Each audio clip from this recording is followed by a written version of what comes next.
Assalamualaikum warahmatullahi wabarakatuh. Anak-anak kami sekalian, serta didik baru siswa kelas 10 SMA Negeri 1 Dolok Batu Nanggar. Mari kita bersyukur kehadirat Allah Subhanahu wa taala, Tuhan yang Maha Kuasa.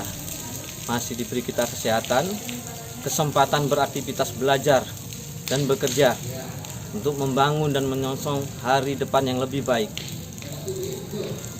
Saat ini saya perkenalkan, nama saya Abdul Aziz sebagai pengajar di SMA Negeri 1 Dolok Batu Nanggar, sekaligus Wakil Kepala Sekolah Bidang Humas. Ya, kita ketahui situasi saat ini pandemi COVID-19 masih melanda di negara kita, termasuk di seluruh penjuru dunia. Tapi kita harus tetap bersemangat. Kita tidak perlu kendor. Karena itu kami juga tetap melaksanakan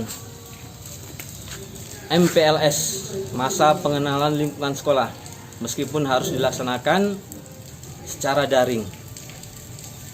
Anak-anak kami sekalian, kita ketahui saat ini para ahli terus melaksanakan penelitian tentang vaksin antivirus corona. Tetapi kenyataannya sampai dengan pertengahan Juli 2020 ini masih belum ditemukan vaksin yang benar-benar efektif untuk menekan laju pertumbuhan atau penyebaran virus corona saat ini. Tapi kita tidak perlu cemas, ya. Meskipun kita cemas, tapi kita tidak perlu takut, karena kita masih bisa melakukan hal-hal yang positif, yaitu mencegah penyebaran virus ini, mencegah penyakit ini untuk diri kita. Seperti yang telah disampaikan oleh pemerintah, melalui protokoler tertentu dapat kita lakukan tindakan-tindakan untuk melakukan pencegahan ini. Berikut ini akan kami sampaikan cara sederhana untuk mencegah penyebaran virus corona yang dapat kita lakukan di sekolah khususnya maupun di rumah atau di mana saja. Yang pertama, cuci tangan. Kenapa harus cuci tangan? Karena dalam aktivitas kita sehari-hari kita paling banyak menggunakan tangan kita, sehingga virus corona akan mudah menyerang kita melalui tangan. Karena itu kita harus rajin-rajin mencuci tangan. Ingat, mencuci tangan dengan sabun, waktunya paling sedikit 20 detik agar virus itu benar-benar mati. Kemudian yang kedua, jangan sembarangan menyentuh wajah. Kenapa?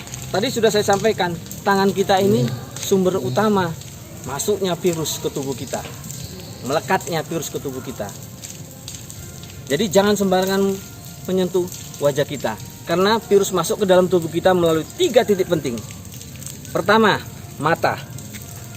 Kedua, lubang hidung. Dan yang ketiga, melalui mulut.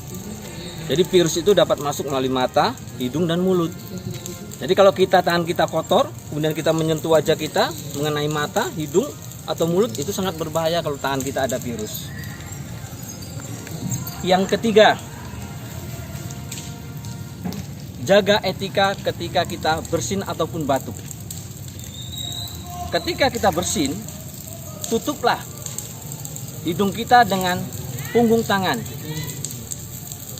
Atau ketika kita batuk, tutup dengan punggung tangan atau dengan bagian dalam siku, sehingga kuman itu tidak menyebar mengenai orang lain.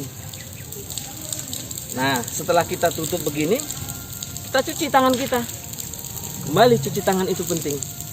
Atau kalau kita menggunakan tisu, bisa saja kita bersihkan dengan tisu. Cepat-cepat tisu ini dibersihkan, dibuang ke tempat sampah atau dibakar agar tidak menyebar kepada orang lain. Yang keempat, memakai masker. Jadi di tempat-tempat umum kita harus memakai masker, kecuali kalau kita lagi sendiri, sedang sendiri.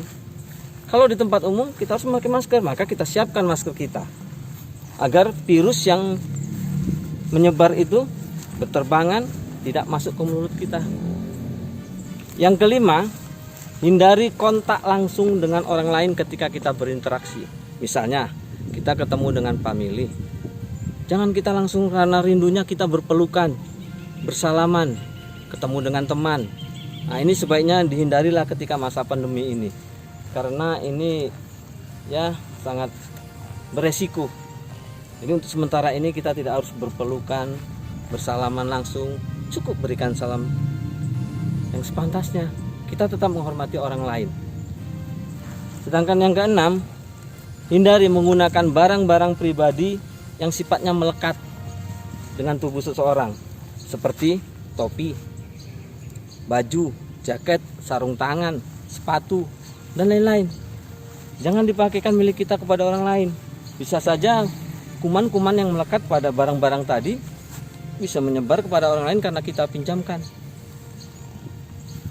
Yang ketujuh, ini yang sering kita dengar, social distancing, ya, ataupun physical distancing.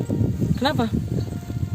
Ketika seseorang misalnya bersin ataupun batuk, itu kuman yang berada pada mulutnya itu bisa menyebar sejauh 2 meter. Maka kita harus menjaga jarak. Ada kemungkinan ketika kita dekat kepada orang lain, mereka bersin ataupun batuk. Jadi jagalah physical distancing ataupun social distancing itu. Tetap hati-hati. Yang kedelapan, mencuci bahan makanan. Ya, mencuci bahan makanan sebelum diolah. Nah, ini biasanya di rumah. Ketika kita membeli buah, kita beli sayuran, ataupun apa itu, daging, sebaiknya dicuci. Sayuran bisa dicuci dengan ya bahan pencuci yang aman, ya. Deterjennya aman. Setelah dicuci dengan deterjen itu, dicuci kembali dengan air bersih. Nah, ini kita akan terhindar dari kuman. Yang kesembilan, bersihkan peralatan kita yang kita pakai sehari-hari. Sebagai pelajar misalnya kamu itu menulis, ya tentunya kita memakai ballpoint, pakai buku. Maka barang-barang ini harus kita jaga kebersihannya. Jangan sampai peralatan yang kotor ini akan menyebarkan kuman kepada orang lain. Nah, ini anak-anak kami sekalian. Yang terakhir, yang ke-10. Ingat, jaga imun tubuh kita. Jadi kita harus mengkonsumsi makanan-makanan sehat, ya, yang cukup menyehatkan tubuh, menjaga kesehatan. Ya, kita tahu misalnya vitamin C, ya, semisal vitamin C itu menyehatkan. Kita dapat menambah suplemen makanan yang bergizi, ya, sesuaikan dengan kemampuan ekonomi kita masing-masing. Ya, jadi begitulah anak-anak kami sekalian. Dengan upaya sedemikian ini, kita harapkan kita akan terhindar dari virus corona maupun kuman-kuman lain yang berbahaya. Ya, kiranya pertemuan kita ini dapatlah bermanfaat mengingatkan anak-anak didik kami sekalian untuk tetap berwaspada, menjaga diri agar tetap sehat, sehingga kita akan terus beraktivitas, melanjutkan kehidupan kita ke arah yang lebih baik lagi. Demikian pertemuan kita. Sekian dan terima kasih. Selamat siang. Wassalamualaikum warahmatullahi wabarakatuh. Horas, horas, horas.